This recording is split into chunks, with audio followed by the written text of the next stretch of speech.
ગઈકાલે મેં વિડીયો જોયો કે મોરબીના ધારાસભ્ય એવું કહે છે ભાજપના કે ગોપાલ ઇટાલિયામાં હિંમત હોય તો ચૂંટણી લડવા આવી જાય મારી સામે અને હું રાજીનામું પણ આપી દઈશ અને ગોપાલ ઇટાલિયાને 2 કરોડ રૂપિયા પણ ઇનામ પેટે આપીશ.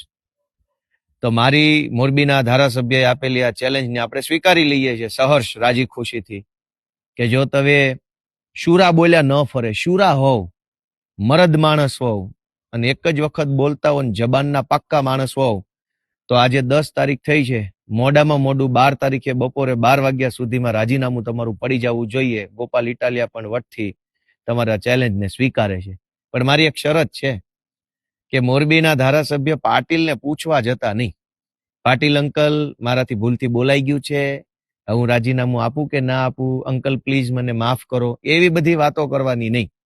પાટીલને પૂછ્યા વગર જ તે તમારા પોતાનામાં હિંમત હોય, તમારામાં તાકાત હોય અને તમારામાં એવું ડેરિંગ હોય તો CR પાટીલને પૂછ્યા વગર, એની પરમિશન લીધા વગર, પાટીલ મને ખીજાશે, પાટીલ મને ઠપકો આપશે, પાટીલ મને મારી ઉપર કાર્યવાહી કરાવશે એવી ડર રાખ્યા વગર મોડામાં મોડું 12 તારીખે બપોરે 12 વાગ્યા સુધીમાં જો રાજીનામું તમે આપી દો તો ગોપાલભાઈ ઇટાલિયા તમારી ચેલેન્જ સ્વીકારે છે.